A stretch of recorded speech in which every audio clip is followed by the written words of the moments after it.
firms that are actually building the projects we heard about on Friday. Bill Allen, Senior Vice President and Director, Business Development from the Hunter Roberts Construction Group, will moderate. Good morning, everyone. Thank you for that introduction, Nancy. Just like to thank yourself and Mitch Simpler, as always. The day is well set up. Fantastic symposium this week. It's my privilege to be here representing Hunter Roberts, and I'll moderate a really wonderful panel. We'll thank all the sponsors and the supporters. Very talented and knowledgeable panel we have here with us today. They're going to share some of their lessons from a selection of their life science projects. And then, as Nancy mentioned earlier, we will follow that up by a little roundtable discussion on some of the important topics, and then get on to some Q&A, which I think is the intention also. So just to run through who's with us, you're going to hear from Brooks Slocum, my friend from SGA, architectural firm. Don Weinreich is also, I think, intending to join us from Ennead. Matt Malone from Perkins and Will. Chris Horch from JB&B.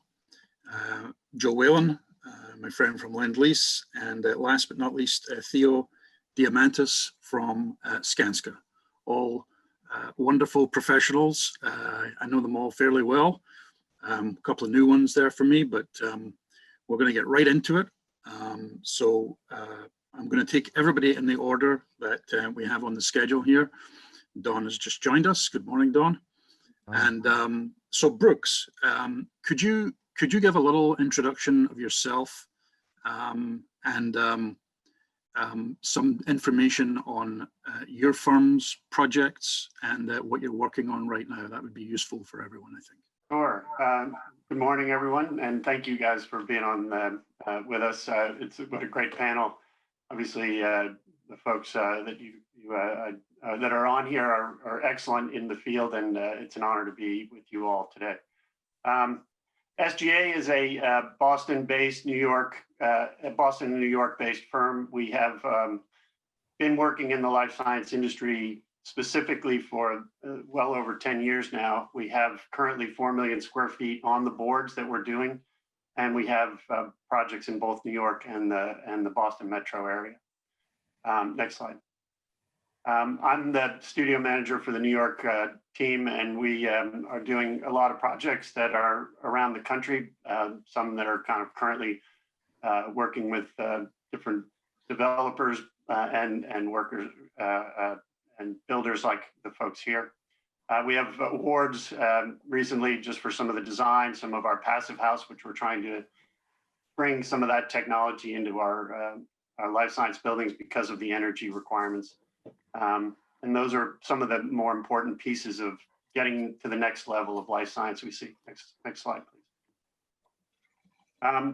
One of the things we do as part of our design with people looking to do life science buildings, there's really a big difference in regards to considerations, and they range from the envelope all the way through structure and core.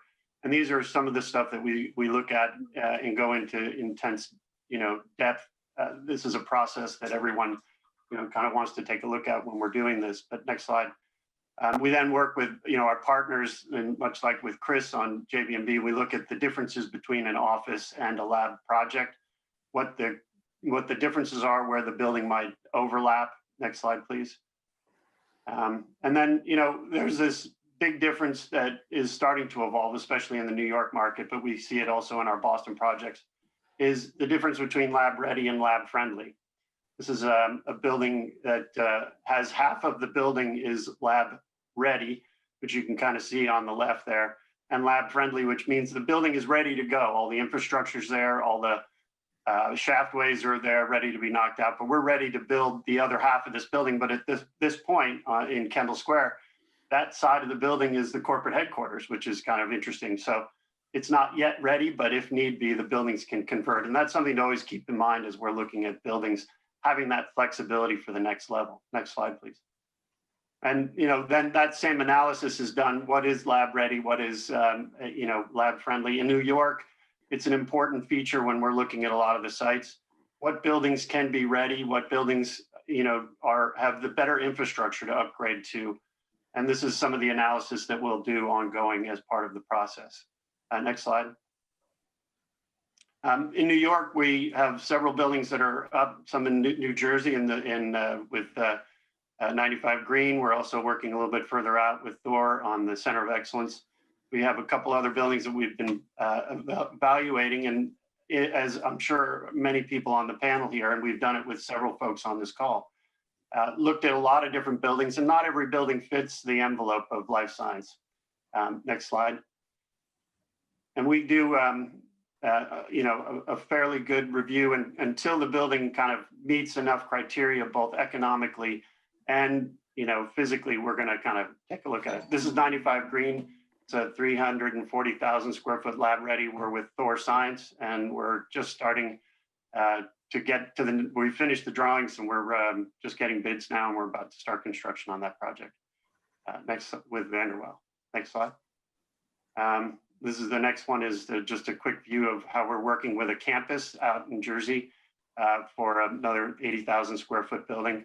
A little tribute to an old past architect that we love. Next slide.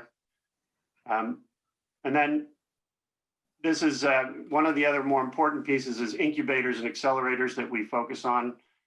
These are really important feeders. And I think, Nolan on Friday talked about this. These are the ways in which all of these lab spaces get built out. And we do a lot of those both in Boston and in New York. Next slide. In Boston, I just want to say one thing, about the Boston market. We're probably one of the leaders and have in the Boston market in regards to square footage and buildings built. We've helped develop a lot of these subclusters. Some of our buildings were the first in these subclusters, which are now taking over the market.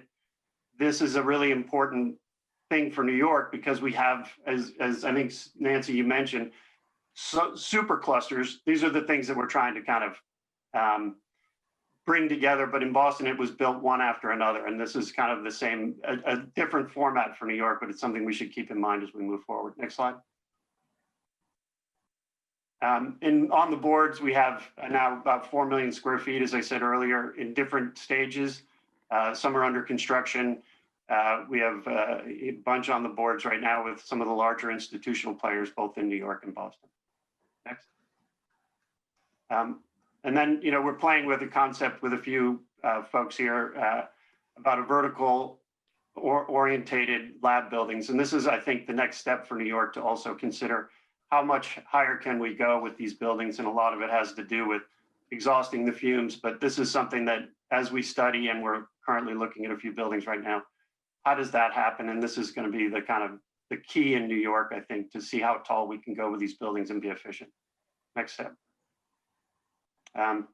This is the one little thing I want to leave with the group. This is the typical drug discovery pipeline, and it goes all the way through to packaging and sales and corporate headquarters. But it starts with basic research, computational biology and vivarium, and moves on through. In New York, next slide, we're kind of in the beginning phases of this, and I think the takeaway from this is New York has a long way to go down this process to become the juggernaut, but we're definitely on our way there.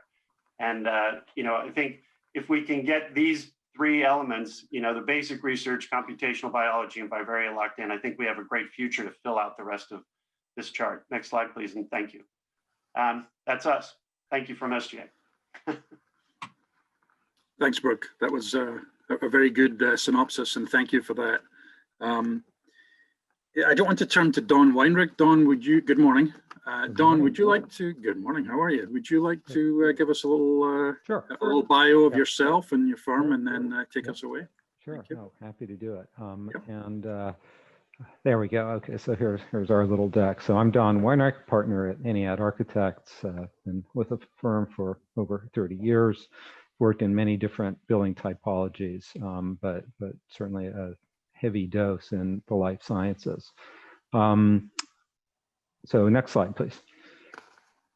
So just in terms of our firm's profile, so a little bit about us, I think it's significant that we get a tremendous amount of work is from repeat clients, and we have a very high retention rate.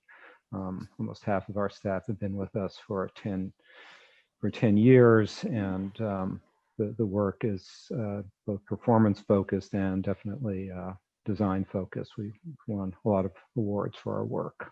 Next, please. The firm was actually founded in New York City, so it's our home base. Our other office is in Shanghai.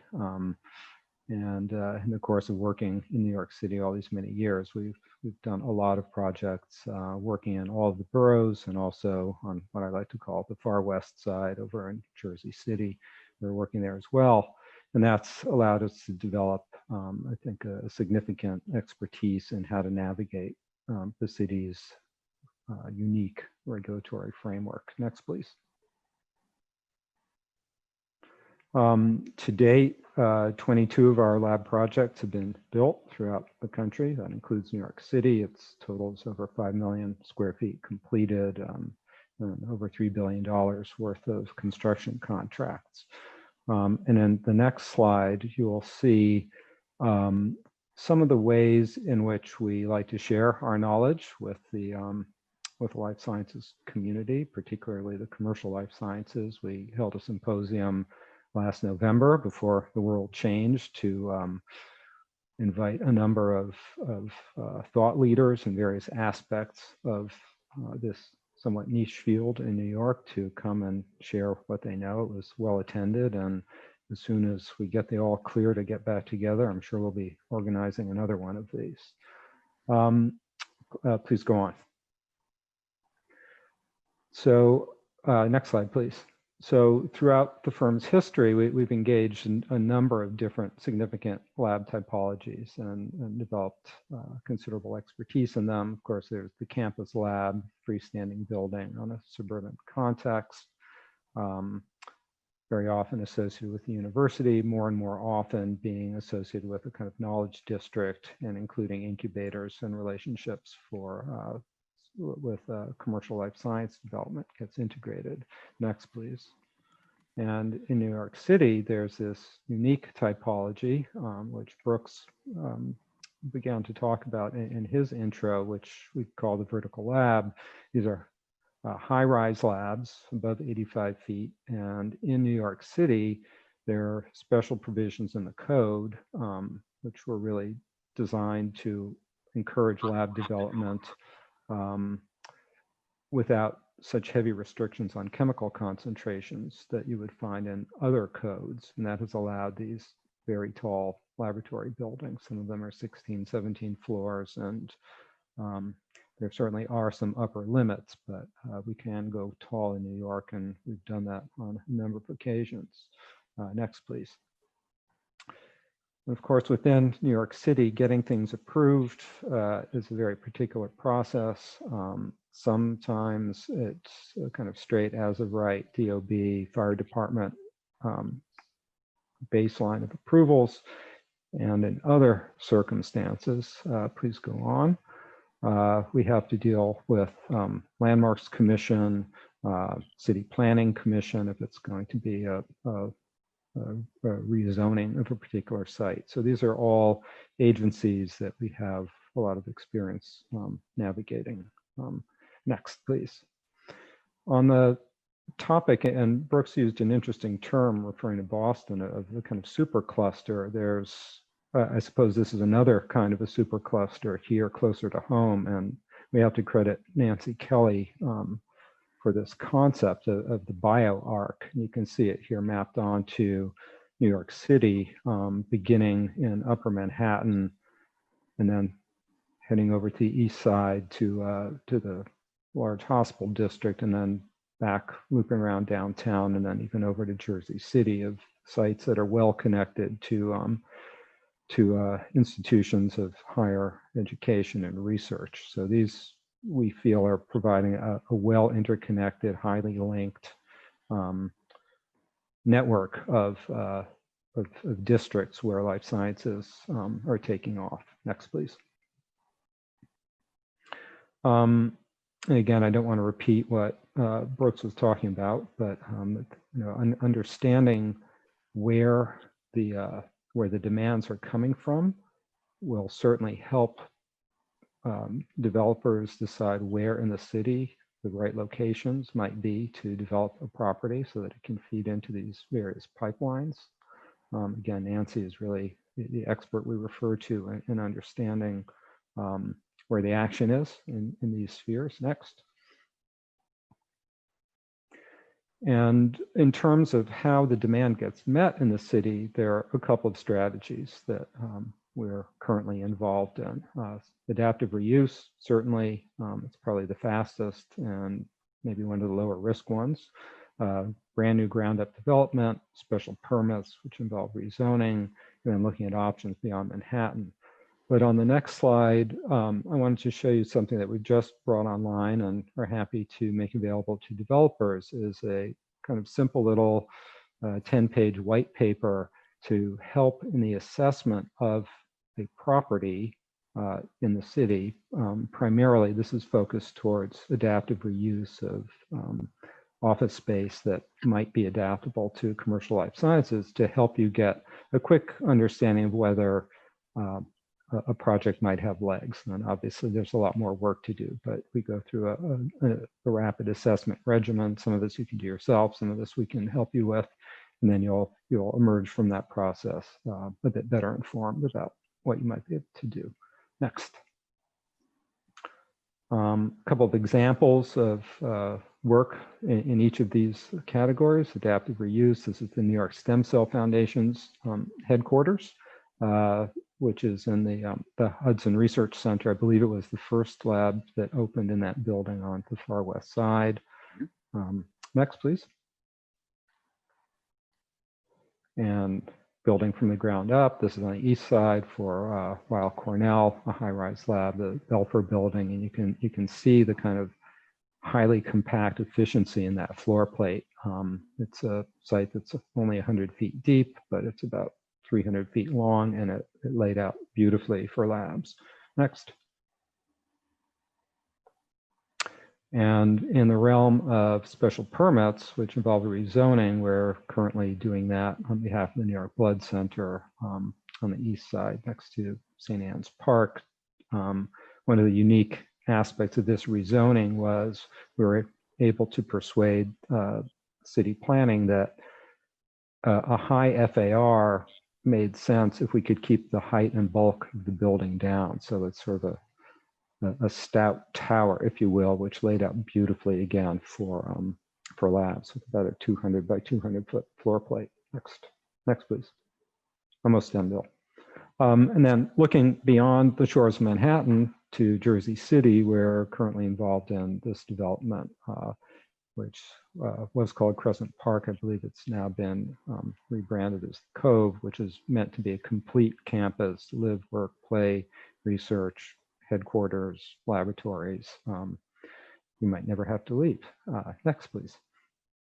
And that, of course, feeds into this kind of stacked mixed-use typology, again, similar to what Brooks was talking about, where we can mix different kinds of programs and stack them on top of each other to create a wonderfully dynamic high-rise condition.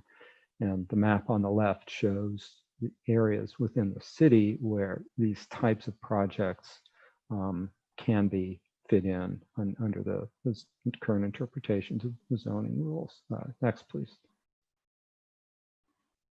And then finally, and this is sort of interesting, if you think about that stacked mixed-use typology as being something new, it's also something old. And we pulled this out of the flat file as a project that we did 30 years ago, actually together with JB&B, which was really one of the first of its type of putting housing on top of offices, on top of research, on top of a podium that included a vivarium and accelerator space. So we did that for NYU Langone. So history does go round and round, and we're still very much at this. So thank you, Bill. That's my intro. Thank you very much, Don. That was really tremendous. Some real projects of scale there, very exciting stuff.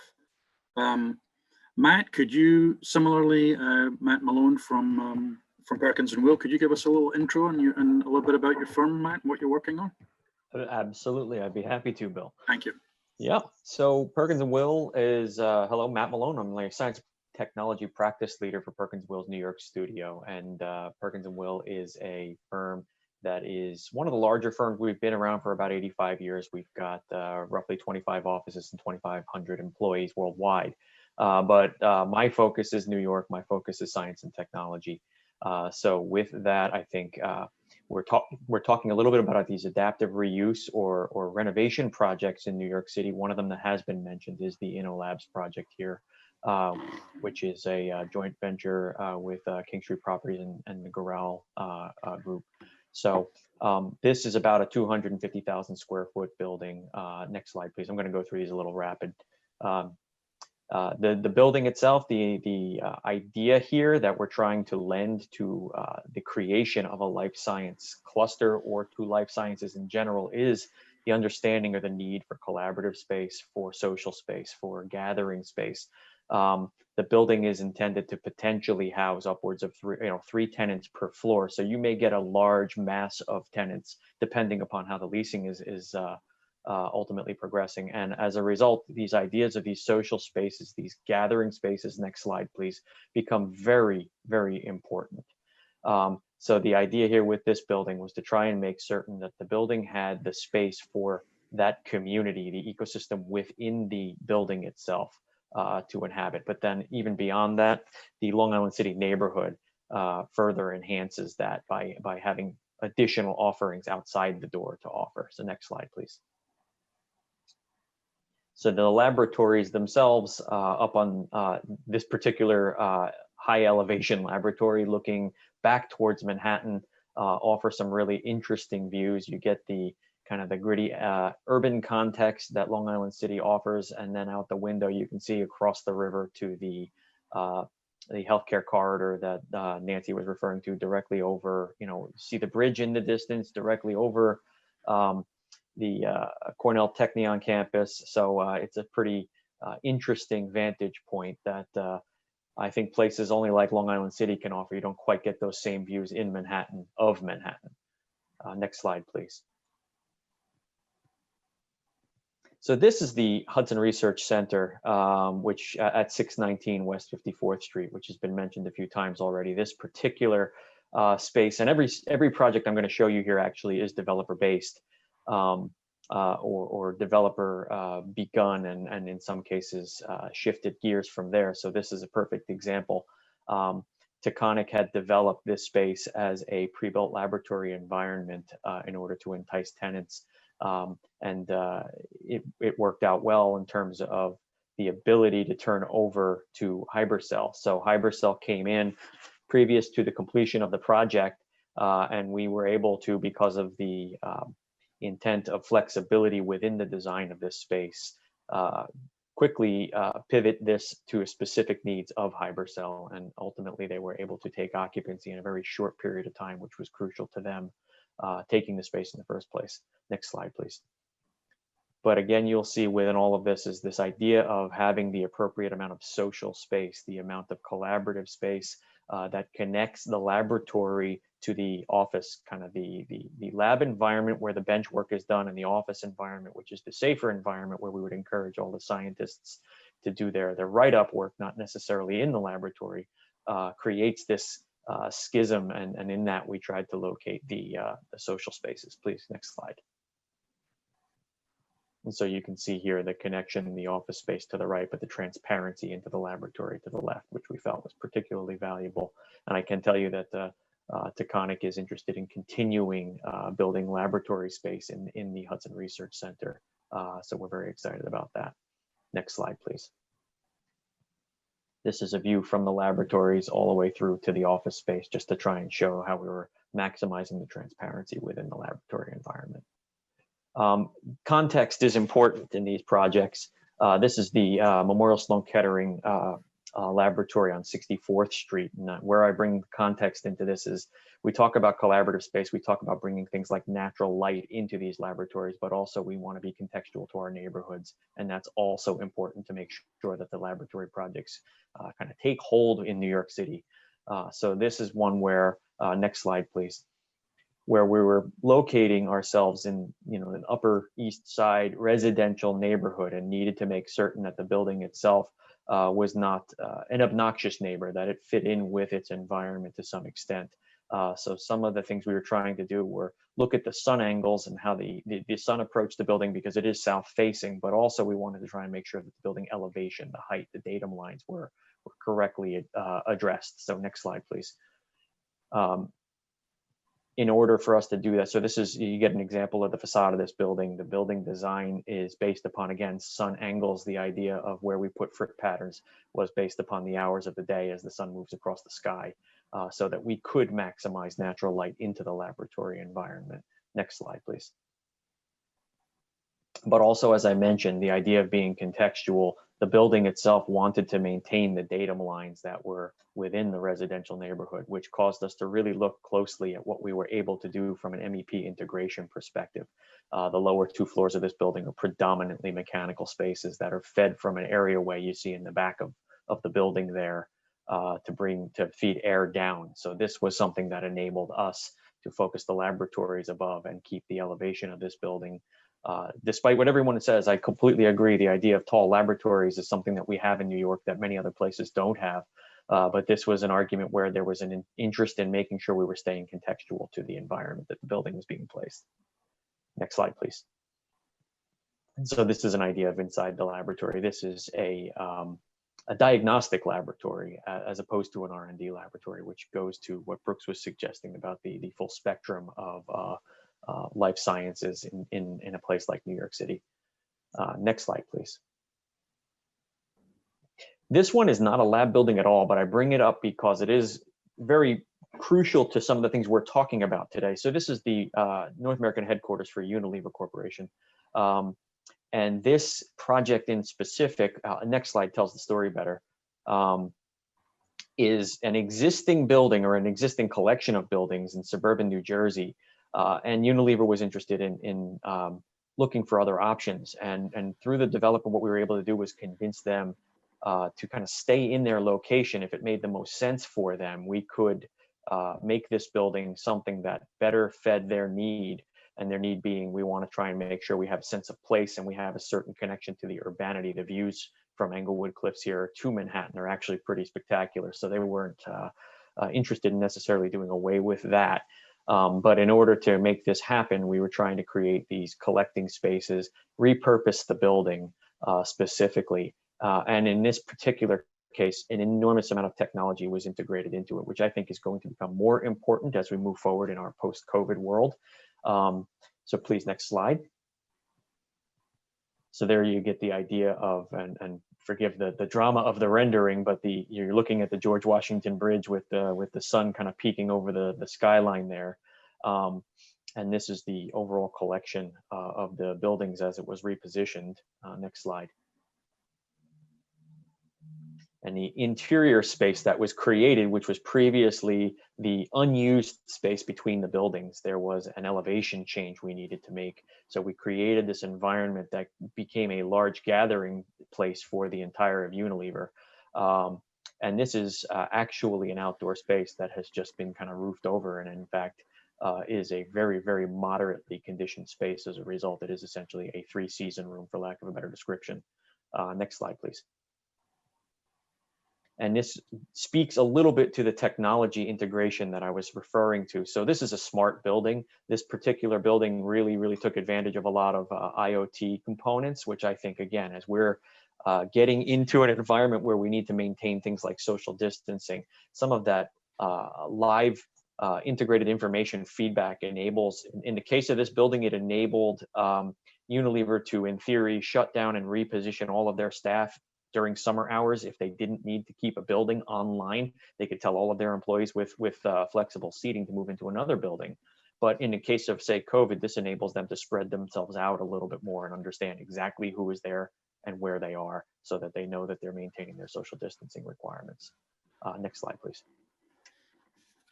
And this is some of the interior of that space. As you can see, it was an existing waffle slab building. So we wanted to try and make sure that we were, exposing that a little bit, giving it a little bit more of a industrial life to the building, and bring a little bit more color and flavor to it, and create these environments where people could, like I say, it was all flexible seating environment. Choose your seat for the day. Everything is interconnected and wireless. Next slide, please. This is for the Prism Group, the On3 development in Nutley, New Jersey. So what Prism has done is they've taken over the former campus for Hoffman LaRoche in Nutley, New Jersey. And while there are very few elements of the old Hoffman LaRoche campus still in place, they've recognized, similar to what we're talking about everywhere, the potential of creating a cluster. You start to see this happening now, I think, a little bit more in the suburban surroundings of New York.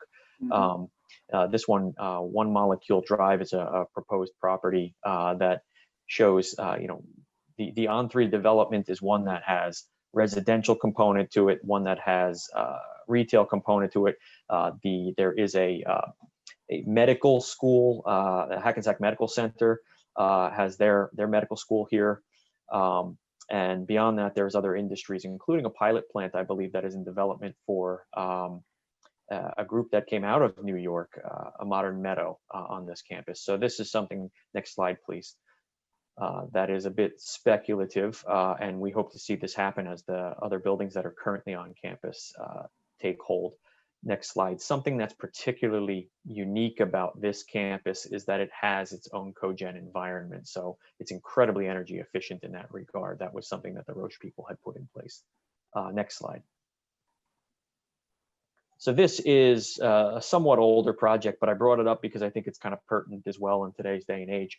So this was originally developed by Biomed, and then eventually, built to suit, and then eventually taken on by Regeneron. So Perkins and Will did the core and shell of this building for Biomed Realty, and then ultimately did the fit out of this building for Regeneron, or these buildings, I should say. And I think what's pertinent here for me, apart from the growth out, to the larger supercluster, Brooks had mentioned the idea in the market in Boston that you're seeing, this market move further and further out as New York develops. I think we'll try to see some of the same things happening in the New York region as well. And this is an example of that. The next slide, please. Something that I don't want to claim prescience to, but at the same time, in an environment where we're dealing with a global pandemic, the need to have outdoor space and connection to outdoor space, the ability to go outside and still have gathering and collecting space so we can still collaborate is important. And that's what you're starting to see here, the idea of generating something of a campus quad. Next slide, please. Which has a high visibility from all points of the buildings, looking out to that central space. And in the exterior, there was a lot of gathering spaces, a lot of meeting spaces that were designed in to create the sense of community. Next slide, please. That I think, you can start to see the yellow portion of the slide there on the right is that gathering space and how everything is somewhat referential to it. The other thing that I think is interesting and pertinent on the left-hand side here is the idea of having a front door for visitors that was different from a front door for the local inhabitants of the building. And that separation in an odd way has, again, proven to be very, very useful in a situation such as this. Next slide, please. And then on the interior, we've kind of taken it as a pod approach. So all of these buildings, which look somewhat organic in their shape, have become, in reality, fairly regular and flexible from the perspective of a planning design, so that we could manipulate and change the design as necessary for the specific needs of the science. Next slide.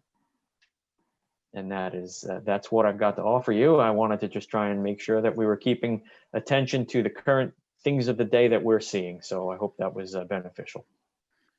Thank you, Matt. That was very interesting. I was happy to see the 64th Street lab up there. I can remember how much rock we took out of that basement there. It's amazing.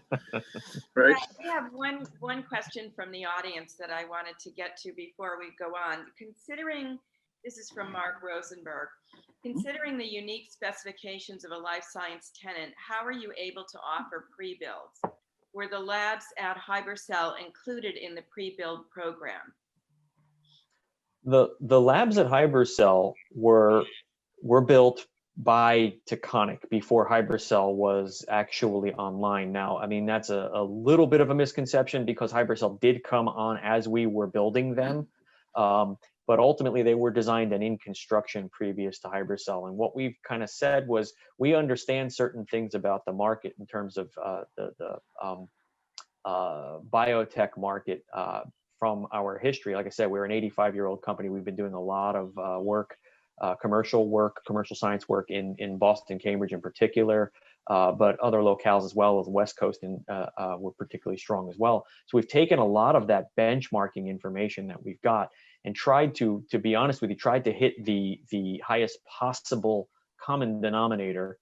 So in other words, get us 75, 80% of the way there, and then allow Hybrid-Cell to come in and manipulate the space ever so slightly because of the maximized flexibility we designed in order to meet their more specific needs. And thankfully, that one has proven incredibly successful in that regard. Great, thank you. And Nancy, I would add to that, you know, all of these New York projects are going to require some form of pre-build at this point to help these smaller companies get going. We're looking at that also at 95 Green and some of the other pieces to at least do some of that. I think it's essential. Yeah, the step out space is going to be the biggest demand. Mhm. Okay, good. Thank you. Let's move on. Chris Horch, would you like to give us a little intro on yourself and what you're working on? Certainly. Thank you, Bill. Good morning. Good morning, all. I'm Chris Horch. I'm with JB&B. We are a 105-year-old consulting engineering firm in New York City, and my particular focus is on healthcare and life sciences. We are consulting engineers and provide design services for HVAC, electrical, plumbing, fire protection, and low voltage systems. In addition, we have a full array of field services and we offer including commissioning, advisory services, and testing and balancing. I just wanted to thank Don, Brooks, and Matt for highlighting most of our portfolio that we've been doing these days. So we're working on the majority of those projects, and not to repeat ourselves, but I wanted to take a different tack this morning with our time together. So if you would go to the next slide, please. Next slide, Sam. So I wanted to take a few minutes this morning to discuss the existing building market in the tri-state area. As we have seen over the past few years, many of these existing buildings have a potential for conversion to life science occupancy. In my opinion, the key factors to look at when debating a life science conversion are floor loading, available or potential shaft space within the building, location, speed to market, flexibility, and user experience. Outside factors like the trend for life science occupancy to be less chemical based and more computational based and focused on collaboration help the converting of these assets. Finally, as there are more systems that are required for a life science occupancy, having space for the equipment serving the labs that is maintainable and energy efficient is important. Next slide, please. Take, for example, a white box floor, core and shell ready for an office space. This one happens to be just under 12 feet floor to floor.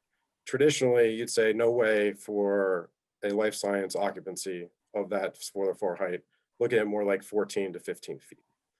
By leveraging the base building system that exists for the office portion of the laboratory occupancy and supplementing the laboratory portion only, we were able to create a lab that felt like it had ceiling heights above 9 feet, when in reality they were 8'6". The other piece to this is to leverage new technology in the form of chill beams, direct outside air boxes, VRF units, etc., in order to minimize the traditional 12 air changes per hour the laboratories were designed for. By doing so, we are able to reduce the outside air and general exhaust distribution and use chilled water as our cooling medium, which is more energy efficient and space efficient as you're replacing large ducts with small pipes. Next slide, please. So as you can see, by routing the ductwork and all the services in a traditional fashion and coordinating properly, you get the look and feel of a much taller space, which is what these two pictures represent. Next slide, please. Other equipment that needs to have space allocated are high dilution, high plume cannon fans seen on the left. They are required to be on a roof and the fume hoods ducted directly to them, thereby requiring shaft space. There are creative ways to add shafts to a building, but it is building dependent. In addition to the cannon fans, additional plumbing systems are required, air compressors, nitrogen generators, potentially RODI systems, although some of those can be locally installed now, but as you can see, they all take up space. So looking for mechanical space is very, very important. Next slide, please. The laboratory of mechanical systems, air handling units, and chiller plants can be provided in mechanical spaces, basements, roof areas, or occupied floors. By going to a modular design, not only is it able to fit within a 12-foot floor-to-floor height, but it offers redundancy, reliability, and flexibility for adding or deleting modules as tenants occupy buildings. Having the building laboratory ready, but divorcing the laboratory from the office portion, the building can be flexible to every changing market, and the capital expenses can be kept to a minimum until their tenants are ready to sign leases. So as you can see, the air handling units are creatively designed and piped, and your modular chiller plant on the right is in a nice row configuration. Again, all fitting in a 12-foot floor-to-floor. Next slide, please.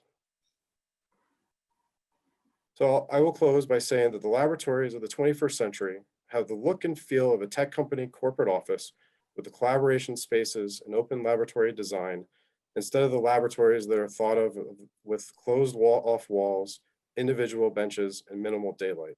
And Nancy had highlighted those very early this morning. The 1900s labs are the feel of the dark and fiefdoms, but the laboratories of today are bright, they're airy, they're collaborative, and they're purpose built for that science to really take off. So these spaces can mimic out of the ground construction and purpose-built laboratories within an existing building. So thank you, Bill. Oh, thank you. And I think the fact that everybody mentioned your projects previously is just a testament to your expertise. So you can take that from me. Thank you. All right. Okay, my friend Joe Whalen. We're both builders. So Joe, could you give us a little introduction to yourself and what about what Lendlease is working on right now? Yep, sure, Bill. Thanks for having me. Lendlease is a global company. My name is Joe Whalen, Senior Vice President at Lendlease, Operations and Construction. Spent most of my career at Lendlease in healthcare, and in New York, life sciences falls under the healthcare group. Lendlease overall, for those of you who don't know, we're an Australian company. We work in 4 sectors, 4 regions across the world: Australia, Asia, Europe, and Americas. We have a life science capabilities across all 4 regions. Next slide. Oh, didn't come up too well. So we've been in the life science industry since 1979 in Americas. We have over 300 dedicated life science professionals. We've done $5.7 billion worth of volume in America with 14 million square feet completed. And as everybody has mentioned previously, our repeat life science clients is a big key to our success. Next slide. These are some of the clients that we have currently. Merck, Bristol Myers, Amgen. We're currently working with now across the country in California, Massachusetts, and New Jersey. We prefer to get in the door early on projects. We like to do integrated delivery. We love design build and design assist delivery methodology. Next slide. In Asia, specifically Singapore, we're big in manufacturing on the life sciences side. And in Americas, we're also big in manufacturing. We're big in Massachusetts, North Carolina. Merck has been keeping us very busy at the West Point campus with over $4 billion worth of work that's led by Steve Imberling and his team there. Steve also supports our life sciences in New York as we're kind of coming into this new era of life science with the private developers. Next slide. So this is more traditional for Lendlease, New York, which is a laboratory research. You see some names up there that have been mainstays in the institutional: New York Presbyterian, NYU, Winthrop, Mount Sinai. We've been delivering these projects for the last 30 years, which Bill was a part of that team back in the day. Next slide. So this is where we're at today. This is pretty exciting for us to be a part of the Manhattanville district. In the background, just north of Hamilton Heights, you see New York Presbyterian, Columbia, the Autobahn. As you come further south, you have CUNY and the New York Structural Blood Center. And as you come into the basin, you know, we made a home at Columbia since 2008. We spent over 10 years there developing the Jerome Green, Lenfest, and doing the foundations for the new business school. This is a pretty exciting community. Skanska had finished the Forum building, and you know, now in 2020, pre-COVID, you could really see this sector being activated. A lot of people on the streets using the buildings. It was really nice to see. And as you go east, the factory district, you have Janus Properties has developed a nice little campus, which is ready to go for life sciences. They've really done a really nice job with the Tasty building. They spent a lot of time designing that. Next slide. This is the Jerome Green Center. This is, again, Columbia University. This was a Renzo piano design, a little over 450,000 square feet, very unique, double curtain wall. What's nice about this is the glass at the first floor and the campus. As an entryway to the Manhattanville district. It's just a really nice campus to be a part of and walk. It's not just a typical lab building. It really does bring the community onto the campus. And you know, as you move east towards the factory district, you know, I think that the Janus properties really complement that, call it Life Science Avenue. Next slide. This is the Tasty building, again, developed by Janus Properties, a little over 300,000 square feet. You know, a couple of folks had mentioned lab ready, lab friendly.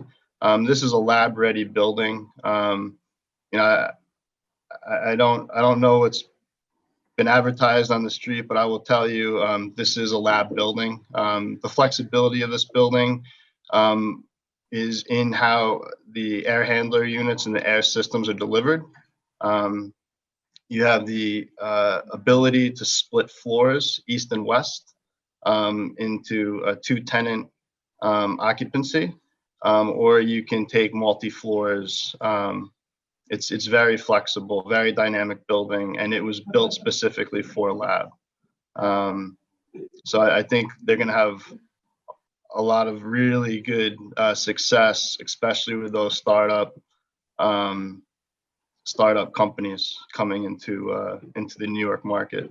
I will say that this was my first private developer deal. Typically, in the past, it's been more institutional clients or life science developers such as Alexandria and Biomed. So this was different. It was a good experience, and you know, I definitely see, you know, in the last 6 months, we're getting approached by more and more private developers getting into life science for the first time. So it's exciting to see. And that's all I have. Thank you, Joe. Amazing square footage in that building. It's enormous. It's deceiving, though. Yeah. Are they going to build it? Are they going to be able to split it up into? They're going to split it up, right, into smaller. So you're going to have a mixture of larger sort of scale tenants and then the smaller sort of startups. Yeah, the lower floors, it's a pretty big footplate. You can get 2 15,000 square foot labs, which is a nice size for a startup. And as you go up the building, it skinnies up a little bit, but it's a very nice layout, lots of light.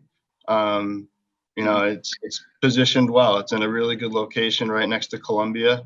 And I think they're going to do really well with Malthouse across the street and the Mink House. So. And Slice is your architect on there? Yeah, we have Slice and BR Plus A. Cool. They've been great. You know, BR Plus A is a mainstay in New York and Boston. Very successful. Good, excellent. Thank you very much. So, last but not least, Theo, would you like to give us an introduction? You're a builder as well as myself and Joe. So you can give us a little bit about yourself and the projects that you're working on right now. That would be good for us, please. Sure. Thanks for having me. My name is Theodora Diamantis. Joe, thanks for the shout out on the forum. I'm a vice president with Skanska, and it's an honor to be talking to you today and continuing the discussion of creating life science environments in New York City. Next slide.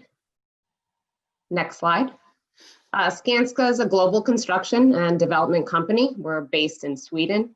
Skanska has a strong presence in the US with 28 offices and our headquarters here in New York City. Next slide. Skanska currently has 1.8 billion in active science and technology projects across all market sectors. Our entire portfolio includes 17 billion completed science and technology projects. Interesting fact with this growing market sector, Skanska has developed an in-house life sciences advisory council, which is dedicated to providing technical knowledge and resources to support our regional offices in the life sciences and technology markets. Next slide.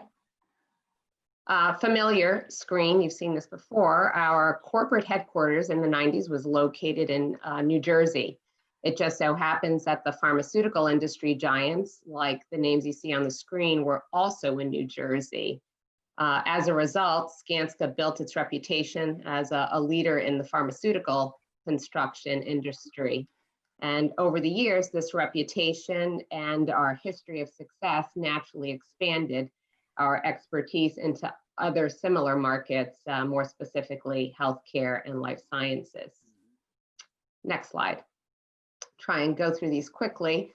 Next few slides are examples of some of the projects we have completed locally. First one here is NYU Langone, 20,000 square foot renovation that included open and private labs, offices, as well as conference centers and event spaces. Next slide. Another familiar, next slide, please. Yep, another familiar client, Regeneron, mentioned before, located in Sleepy Hollow. It's a current project. It's ongoing. It's a fit out of a DNA learning center and the renovation and exterior restoration of 120,000 square foot office space. Next slide. This project too is a DNA learning center, Cold Springs Harbor at City Tech. Next slide. This project's near and dear to my heart. Spent a few years as a manager on this project, the SUNY University CUNY and College Advanced Science Research Center in Harlem. This is a state-of-the-art research building. It supports the university, as well as visiting scientists from other institutions. The two buildings on this campus were over 400,000 square feet. And they house an extensive range of research facilities, to name a few, nanotechnology, biology, even we had a vivarium, animal research, astrology as well. The project also included clean room labs, a vivarium, and gathering spaces, which is instrumental in collaboration. Had a 100-seat lecture hall, outdoor green spaces, and a green roof that was above the shared ground floor between the two towers. Next slide. This is a current project, the Public Health Laboratory, also in Harlem. This facility was the world's first municipal bacteriological laboratory established in the late 1800s. At its current facility on First Avenue on the east side, it performs tests on more than 200,000 clinical and environmental specimens per year. This will be a new 10-story, 230,000 square foot building. And really the goals are to increase flexibility, which you've been hearing all along, and efficiencies for its functions. The building will house labs for virology, environmental sciences, microbiology. We'll have a BSL-3 lab, and we'll also have an Article 28 space, a walk-in clinic. Next slide. The site poses some challenges. It's adjacent to the Harlem Hospital campus. And this was to give the New York City Department of Health and Mental Hygiene more flexibility and help its staff work more efficiently in the event of a public health crisis or emergency. It's a bit small, but the access is off of Fifth Avenue. And it's a dead-end street, 136th Street. So we share that road with Harlem Hospital and their emergency ambulances. So you can imagine there's a lot of effort and coordination that goes into deliveries. Next slide, please. As mentioned, early engagement of a CM can ensure collaboration that results in meeting those target budgets and also resolve constructability and/or phasing issues. This is just an example of a tool Skanska uses. It's called Skanska Metrics. It's a proprietary tool, and it's used to enhance our initial cost models and make them more robust and ensure their reliability. Essentially, it's a database. It includes as-built project data. We have over 200 Skanska projects, and the costs are adjusted by location and date so that we can compare them to a current estimate or project in development. And data can be pulled that includes steel density, exterior facades, ductwork density, light fixtures per square foot. You're looking at one now that focuses on the envelope of the building, which more often than not is a major cost driver for new buildings. So there's a lot of information on this specific sheets, but it is showing you exterior wall to glass ratio, exterior facade cost per square foot, percentage of wall area by type of wall. So it's a lot of information, and it is a powerful tool. Next slide. This one focuses on another cost driver, electrical. And as you can see, 14 projects, specifically life science projects, were pulled here. And we compare and offer our clients benchmarking. Next slide. Skanska's life sciences market is primarily focused on institutions. Therefore, we have the advantage of engaging the experts and users of the building in the very early stages of design. And that includes the scientists, facilities management, IT, and this is critical on our projects. On the screen are just some of the lessons learned. MEP infrastructure is a major component of these facilities, as we all know. And it's important to understand what systems are going to require redundancy or have dedicated systems. You know, we've lessons learned, you know, critical power, emergency power was not included in some of our labs or for some of the equipment until the scientists were brought on much later during construction.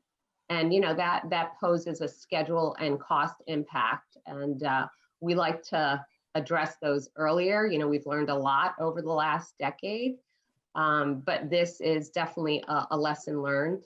The selection of lab casework and lab equipment in some cases will drive the infrastructure design. And obviously with new technology constantly emerging, lab equipment selections don't occur early in design. In fact, sometimes they occur later in construction. Therefore, it's important to pre-plan for this equipment of specialty rooms by building just enough to accommodate them, but not too much so that you don't find yourself reworking areas that drive cost and time to the project. Next slide. Oh, okay. This concludes, I guess, my presentation. We take pride in building what matters, and we definitely believe these projects matter. And we're really fortunate to be involved in many of the earlier life science projects that have become a catalyst for interdisciplinary scientific research, shared knowledge, and collaboration. So thank you. Thank you, Theo. We appreciate all of your insight there on everything that Skanska is working on. Nancy, was there another question that came in that you wanted to address or no? No, that I think No. someone was just kind of correcting some language there. I'm not Oh, sure. were We need to cover that. Maybe- So were they- let's bring everybody together and maybe have a conversation. Sure. Okay. You know, I've got a few things here that have come up just in the conversation this morning that I'd really like to dive in a little deeper on. So, you know, Matt, I wanted to ask you, yourself and Chris, a question about the project that you've been working on in Long Island City, the one that you showcased. Is it InnoLabs? Yes. What were your biggest sort of challenges there in terms of, I know you've touched on a few of them, but I just wanted to focus a little bit more on that particular building. What were your design issues that you guys had to sort of grapple with on that job? I'm just curious. So that project was a renovation project of an existing building. And in fact, it was multiple buildings stitched together. So I would say some of the bigger challenges we faced on that were the column grid spacing. We found ways to overcome some of that or reinforce and eliminate some of that. In addition to that, I would say, you know, the shape itself of the site, you know, was a bit of a challenge. And I think we came up with a really interesting strategy for how to approach mitigating that and enabling us to bring the flexibility to the floor plate because of the odd shape that it was. And I think we've managed to overcome that and bring the flexibility to the floor plate. Those were probably, in my opinion, the two biggest challenges from a design perspective. I'm happy to listen to Chris's thoughts on that. He may say me, so I hope he doesn't. I would never say that in a public forum. No, some of the other challenges were the incoming services were a challenge and utilizing the basement space for our mechanical systems. Obviously, risers and shaft space and dealing with very short floor-to-floor heights, and trying to overcome those with the distribution, the future distribution for the systems and for the occupants, and making sure that we hit Matt's ceiling heights that he wants. And then the roof space was a real challenge because it had limited floor loading available. So being able to spread the equipment out appropriately, making sure that we could get everything on the roof and then get it distributed down the building were the big challenges that we faced. Yeah, roughly half the roof area on that building is existing building and roughly half of it is new. So obviously we felt we were able to overcome that with the new spaces in terms of the design, but dealing with the existing conditions did represent some challenges that with regard to loading, as Chris was suggesting. So how were the bones of that building? I mean, did you have to go right back to basics with it, or was it concrete? It's a concrete frame or steel? It is a mix because it is three buildings stitched together. So and there is no consistent structural system there. In fact, it's iron in some spots. Wow. So yeah, there was some definitive addressing of that. Right. Appreciate it. Just changing a little bit here. I want to sort of address this question to all of our architectural colleagues here. So that's Brooks and Don and Matt. I'm interested in, are you seeing a shift in the square foot area that people are looking for? And I'm asking that for a number of different reasons. I realize there's a lot of startup as well, so that might well be, there's a lot of interest around that right now, so, and a lot of movement in it. So there may be some smaller areas, but then I was thinking to myself, given what we've been through in the last few months and what's, how we're going, what the new way of working is going to be, do you think that could you comment on that also, in that maybe some of these firms might need a little bit more floor space given how we're going to work, or how people are going to work, going forward? I'm just curious what you would think about that. Bill, I would just jump in and say that, lab spaces in general are much cleaner than any office space out there. And, the idea that when you go to a lab building, you have a much higher quality of air. And, thanks to Chris and folks like JB&B really making those spaces much better from a air quality perspective and air changes. So it's not necessarily that those spaces need to be, more controlled like a regular office space. The office spaces within the buildings can be, complemented potentially with a little more air circulation in space. But we haven't seen that the labs themselves have had any effect because of the clean air environment that they're already in. Bill, we've seen in terms of the market, we've seen some of the scales reducing some in terms of the ask. I think that's what I was thinking. Right. Yeah, Hybricell, as an example, is about 15,000 rentable square feet. And I think that is what we're seeing right now is nothing is universal, but that's what we're seeing more as the high side ask as opposed to the 30, 40,000 square foot tenants. And in fact, we're seeing a few more of the kind of smaller scale, people looking for, 5 to 10,000 rentable square feet spaces as opposed to the 15 to 20 that we were hearing early in the process. What we're seeing, it certainly aligns with what Matt and Brooks were saying. But what we're also seeing is a very high premium placed on a flexible floor plate partie, if you will, and to have it really work well, it has to be a very economical flexibility that we're going to design for, because the market is going to continue to change over time, and we can't design to meet just one particular point. So while there might be a trend downward at the moment to hit the kind of 15,000 square foot lab space, that could change course in a year or two or three, and suddenly it's going to uptick again. So what we're trying to do is actually kind of test fit a variety of scenarios. We stress test our designs to optimize for flexibility without building in a lot of upfront capital cost. And that includes not only space planning issues, but also mechanical planning issues that we look at with mechanical consultants, because there's also a shifting trend in the ratio of wet to dry research. And we know that that's going to continue to evolve over time. So adaptability there is pretty important. And then on the initial point that you brought up, which I think was kind of COVID related, we're seeing some of our clients who are occupying space that we completed for them some years ago, they've actually divided their workforces during COVID. The people who need to put their hands on the machines, on the experiments, obviously they have to get to the labs. There's no alternative to that. But other members of their population can work from home, and they're doing the same thing that many of us are doing right now, and only coming in when needed. Because of course in New York City, the challenge is the lab may be very clean, but how are you going to get there, and how are you going to get home? That's going to fortunately be our challenge going forward for every kind of building we're doing. Yeah. But as Chris said in his, to your point, Don, the modularity of these systems to be able to slowly build out your mechanical systems as the buildings require it, because in that pipeline, or the drug discovery pipeline thing I was talking about earlier, we're very early on in this phase, but these buildings, as Don is saying, are going to evolve in the next 5 to 10 years. There's going to need to be a whole different kind of setup for these spaces. So the ultimate flexibility is what we're kind of shooting for in every respect, I think.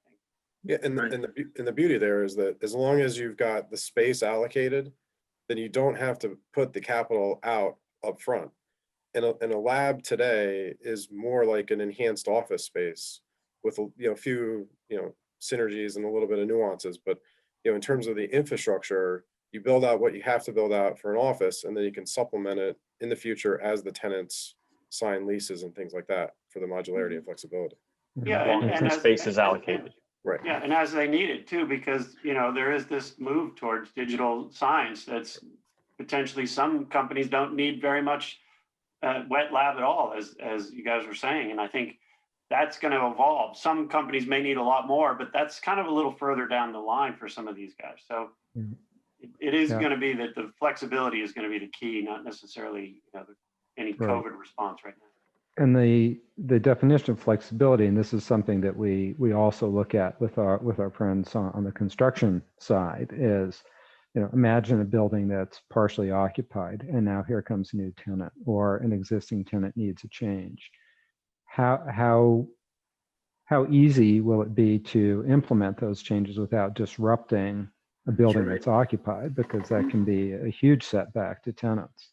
So we want to make it builder friendly too. Right. Something we did at InnoLabs, you mentioned earlier, Bill, was we set up multiple cores, what we called miniature cores, in order to better facilitate exactly what Don is suggesting, so that you're not having to shut an entire floor down or large portions of the building in order to address that flexibility from a constructability perspective.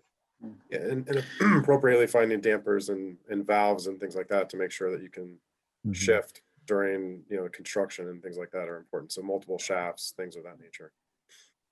I've got a related sort of question. I'm just thinking in the back of my mind. I was thinking about this last night, Chris, when I was looking at some of the things you're going to be talking about. So in New York City, local law 97, right? How do clients, how do you look? There's a lot in that, right? And it's a big deal.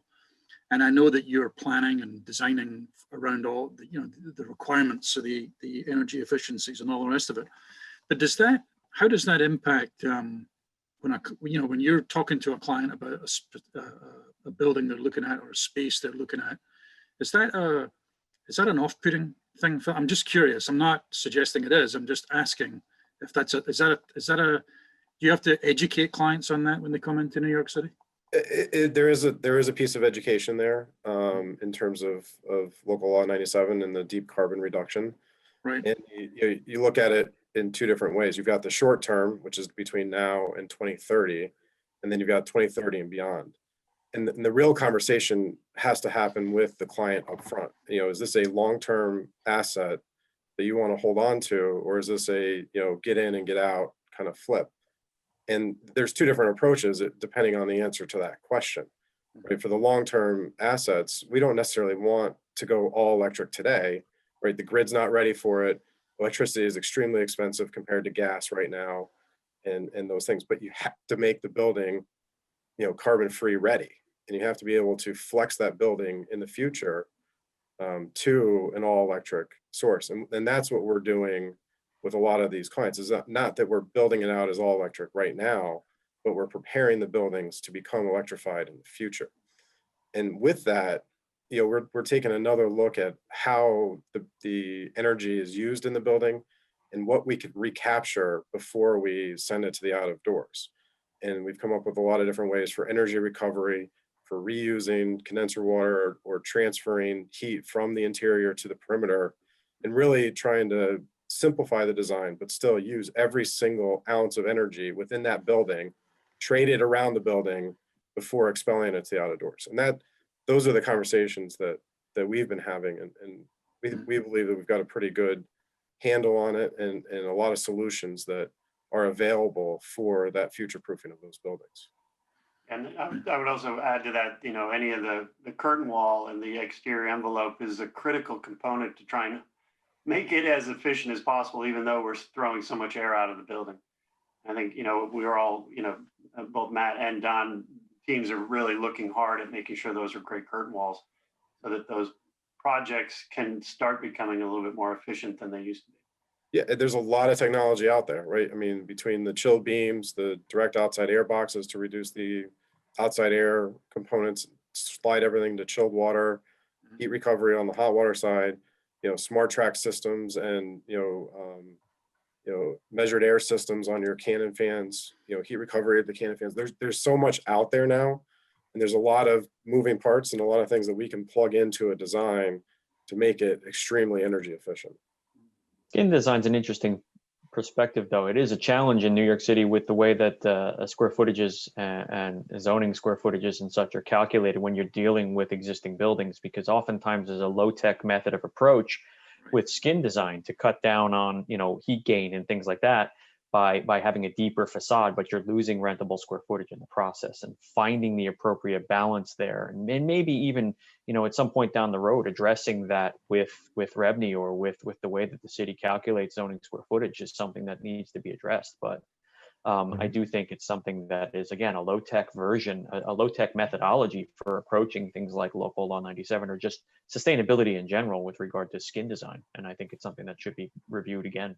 Yeah, and an interesting aspect of the changing code with this new local law is that it's now identifying and singling out requirements for specific building systems. So it used to be that you could look at a whole building energy model and make some choices about having a portion of your envelope be more efficient, another part be less, and it all kind of balanced out and you were compliant. But now there are some upper limits, and you just can't cross that line.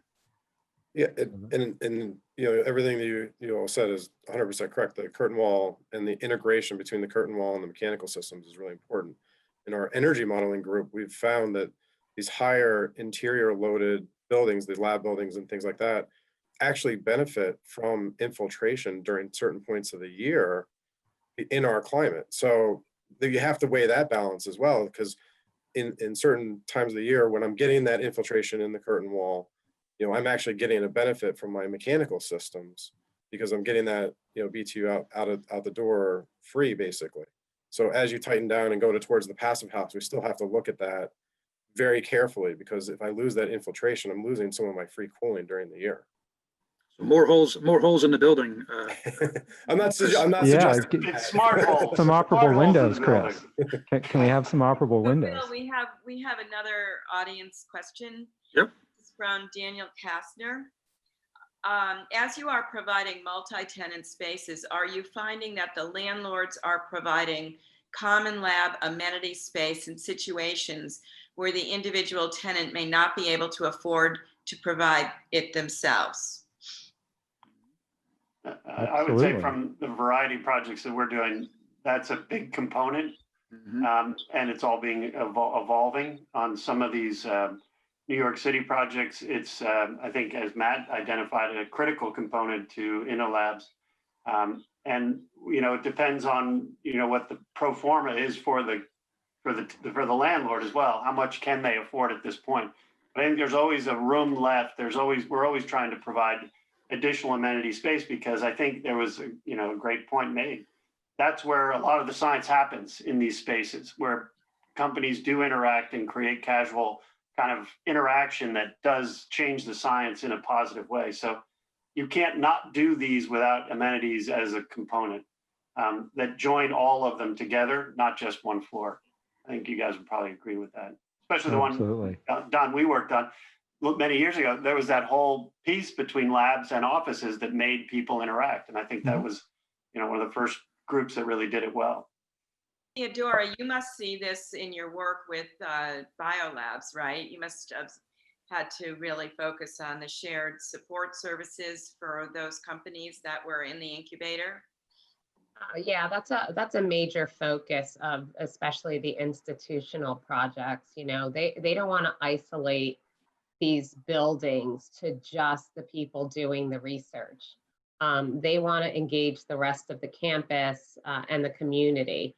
So, there's a big intent when it comes to creating inviting shared spaces, whether they be conference rooms, lecture halls, and food always attracts people. So, they tend to have cafes or cafeterias in these buildings as well. to promote collaboration and share knowledge. So yeah, we see that especially in our institutional buildings. I think target tenant scale is a major component to this, though. I think if you've got a multi-tenant building and the tenant scale for those multiple tenants are smaller scale, then those are the types of tenants that will expect or require that type of space more so than larger scale tenants that would ultimately want to have those within their enclosed walls. So I think the tenant scale is a major component to this, and that should be something that's established maybe somewhat early. I'm interested in talking about scale and size of buildings. So in terms of those institutional clients, Theo, you talked a little bit about, you fondly remember your project at CUNY there. Because now you're delivering on a public, right, a public lab. What lessons did you bring from that experience with CUNY to that new construction project that you've got underway there on that campus up in Harlem? Well, just time has implemented lessons. For example, Hurricane Sandy forced designers to move major equipment off, the ground floor. Even though CUNY was on a hill, all the major infrastructure, switch gear, et cetera, was on the ground floor. You look at a building like the Public Health Laboratory building, everything's raised now, excluding the fire pumps, domestic water, everything is rising in these buildings. And that's just lessons learned, right? Another major factor is, CUNY was designed in 2D. So, flash forward, we had a lot of challenges there. We weren't just decreasing ceiling heights by inches. There were instances where we were talking feet. And, today everything's done in Revit. We do our own clash detection to, assist the design team. So, that's a major, change from project to project. We've learned communication within our neighborhoods. That's another important factor, right? Engaging the community. Yes. At Harlem, that's critical, right? And engaging the local labor workforce. We had a high MWBE participation. We exceeded our goal at CUNY, and we plan to do the same on the Public Health Lab. So, we've learned some lessons, like some of the other firms, they pride themselves in retention, and we do too. So, a good part of the staff that was on the CUNY project will be on the Public Health Lab project. It's good that you've got that continuity. That's good. Yeah. So Joe, I'm just wondering what at the Tasty building are the kind of shared amenities that you've provided for in a multi-tenant situation? Currently, there aren't any planned shared amenities in the building, Nancy. It's retail space at the ground floor. Hopefully for some, as Theodora mentioned, food. And then there's a lot of open terrace space for collaboration. So I think they have 3 main terraces throughout the building, which are nice amenities to have. And, obviously the ability to add in circulation stairs, communication stairs into the building for future tenants. Have you finished up? Have you finished up there now, Joe? Are you at completion there, or are you still got a ways to go? I'm fighting every day, Bill. I'm almost done. No, the reason I'm asking is I'm curious as to, you must have had some, given what we've been going through in the last while, did they change? I mean, we get it on lots of different buildings, right? A lot of things have changed at the last minute, quick things, especially mechanical systems and that type of stuff. Have you had to deal with a lot of that on that building? I think where the Janus really wants to focus their dollars is on the lobbies. They want to get the lobbies right. Right. I think that, they've done the landscaping, they've spent some time on, which, you know, I think they're doing they want to make the right product, right, for the environment, and they're doing a good job designing that. You know, it's going to be a Class A commercial office building / lab building, so they're doing the right job. But, you know, just to add to what Theodora mentioned about BIM, the one thing that is unique to me, that this was a private development, was that we did this 60% non-union. And, you know, early on, you know, I'm going to give my exec who ran the buyouts, he identified early on that the non-unions didn't have the capacity for coordination. So we third-partied the BIM, and it was a very successful choice.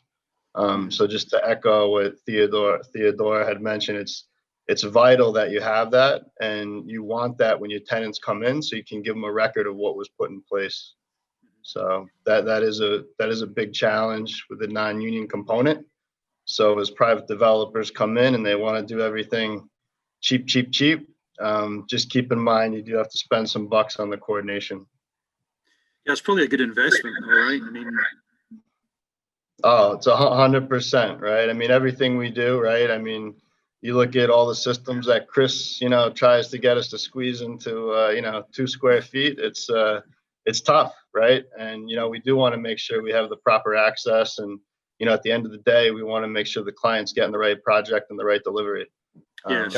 Joe, in Chris's defense, it's us who squeezes him into 2 square feet. No, and Joe, you brought up a great point about BIM and coordination. You know, the future and where we're headed is embracing the drafters and the detailers early in the process. So getting them as part of the CM and the design team to really focus on those crunch areas early. You know, the thought is that you find one mistake on paper, you know, pays for the entire process. You find 2, you're ahead of the game. Yep. And so we've been advocating for bringing those detailers on board, either, you know, DDs or 50% CDs, and really having them focus on the coordination of certain areas. And we've done that on 2 or 3 projects, and it's been extremely successful. Yeah, I would parrot that in our Boston market, where we have a virtual design and construction wing of the firm, and we really try and end up with a model first approach. And we'd like to have an implementation model instead of construction documents, which is the mix between the design and the fabricators as well. So that those models that end up going into the hands of, you know, Theodora and Joseph and you, Bill, are much more, you know, complete, represent exactly what you're going to build as opposed to what we think you should be building. Right. You know, we as designers and architects have, you know, a lot of good ideas, as well as Chris, but how you're going to build it and who's going to build it really makes the difference. And if the sooner we can get them into the process, a much better product comes out on the end. This also really affects the way we all collectively craft a design and construction schedule. And one of the things that I've been recommending lately, and I've been surprised at how many people have said, sure, let's do that, is to actually shorten the construction document phase and give that time to design development, because very often, in order to meet a buyout schedule where it might be a delegated design curtain wall kind of a thing, you know, we need to get bid documents out on the street, and for the curtain, it'll often be, you know, a nice design development package. Well, to get it to the point where it's going to be reasonably smooth sailing, if we can borrow a month from CDs and move it into DD, it actually makes for a much better process. And by the time we're in CDs, we're kind of tidying up interior details and things like that that can wait a little bit longer. And having less coordination to do, less clash detection to do with multiple disciplines, the owner and the builder. Yeah, and to echo that, the other opportunity is, you know, obviously pre-purchasing the mechanical equipment, Yeah. and then trying to get into prefab as opposed to on-site fab, and then also splitting packages. So infrastructure packages, mechanical room packages, and then letting the fit outs and the lobbies and things like that follow in some of those smaller packages, so that you get the bulk of the equipment and ductwork into fabrication, into the hands of the contractors faster. Right. So it's Yeah. actually been very constructive to kind of rethink and say, okay, what issues do we need to button up, lock down so that, the project can move ahead and still leave some detailing left for the last couple of months. I would say speed to market is essential in Yeah. this Yeah, this absolutely. particular market, without a doubt. So we have about 5 minutes left here. So something I wanted to do was it's been a really great conversation, and I wanted to go around everyone and just look in your crystal ball. The next 2 or 3 years, what do you see? What do you see developing? What do you see the new trends in life science? And what do you think we're going to be? I mean, we're going to be having this symposium for many, many years. So what are we going to be talking about in the next 2 or 3 years? I'm just curious what everybody thinks about that. Take it away. Whoever wants Any to go. particular order? No? Okay, I'll jump in then. I think the market and in the New York City greater metro area, it's definitely heating up. We're all seeing that. There is still a little bit of hesitation. I don't think we've really hit that part of the bell curve where it's, we know the ship has fully left the harbor and is going full speed. I think we're very close to that. Knowing exactly when that's going to happen is a bit uncertain, but we can design around those unknowns by building in flexibility and doing really careful upfront work together with our commercial venture partners to make sure that they're not taking on a degree of risk that would make them uncomfortable. And I think also looking at sites and buildings, including repositioning existing buildings, can shave a year or two off of delivery to market. And there's probably a lot of building stock in the city. We know there is that's eligible. Freeing up cost-wise, right? Yeah. What do you think, Brooks?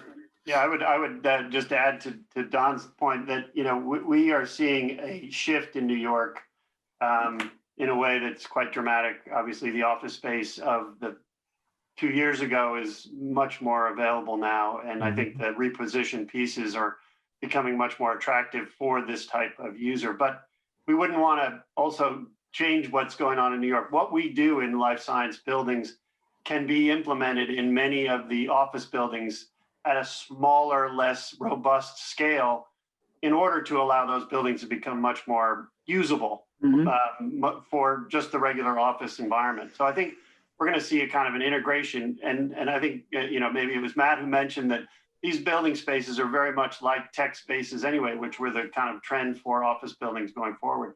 And I think there's going to be a merging between office buildings and lab buildings in regards to the stuff that Christopher and his colleagues in the mechanical field are doing to make them capable to flex for these new environments that we're going to be looking at.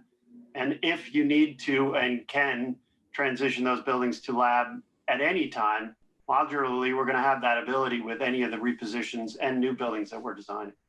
So it's going to be, these buildings are going to have that muscle to transition, provide great, resources for people that just want straight office buildings, and with a higher level of certainty that their air is going to be super clean. So you first have to get there, but once you're there, you should feel super safe.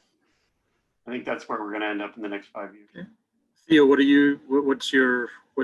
how cloudy is your crystal ball? Is it crystal clear or is it? No, it's very cloudy. Cloudy. And I think, my colleagues really have summed up the short term, 3 to 5 years. But, thinking beyond that, how much is robotics going to play a role in, lab research and thinking about that in the future is something that I see. So I would just add that. Good, thank you. I might counter that a little bit. I'm not disagreeing with you, Theodora, but I would maybe add another facet to it, which I think AI and big data is really going to be, especially as we're looking at a pandemic where we're starting to try and find ways to be more remote or enable us to be more remote. I think the ability for AI to actually focus the science to a handful as opposed to the old high throughput screening methodologies, but focus them on a handful of potential solutions that are far more vetted on the computers is probably something that we're going to see a little more of given the pressures. But I think more cross-disciplinary work and much greater partnering with the commercial and the healthcare entities, in my opinion, because I think they're starting to realize that there is an enormous synergy between the two of them as pertains to approaching the troubles that we're facing, or that the science industry is facing as in days like today. We got a minute. We got a minute left for Chris and Joe. So yeah, having shaken my magic 8-ball earlier this morning, it said positive outlook, right? So I think the life science and science and technology is going to continue to grow. The clusters will form, and New York City is great. It can absorb 10, 15 million square feet without even blinking. And these existing buildings and the repositioning and adaptive reuse is going to happen anyway because of the local laws and the energy reduction. So the infrastructure upgrades are going to be happening, and the shifts are going to be happening. And for a little bit of space allocation, why not make it lab ready or lab light, and then see where the market goes. What about you, Joe?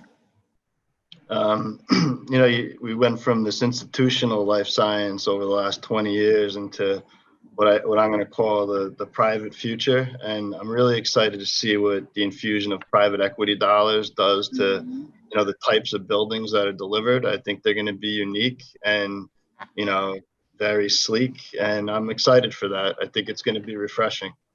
And you're going to build them all, right? No, I got to give some to Theodora. Yeah, come on, share. Right. Well, thank you very much. Wonderful. Great. Nice to see you all again. I've met so many of you over the years. Wonderful to see you all today. Great job, Bill. No, thank you very much. Bill. It's great. Yeah, Nancy, thank you. Thank you, Bill. Thank you, Thank you. fellow Thanks, panelists. everybody. That was great. Great. All right. Thank you. All right. Bye. Good to see Really you. terrific. Bye. So, Yep. Thank you, Nancy.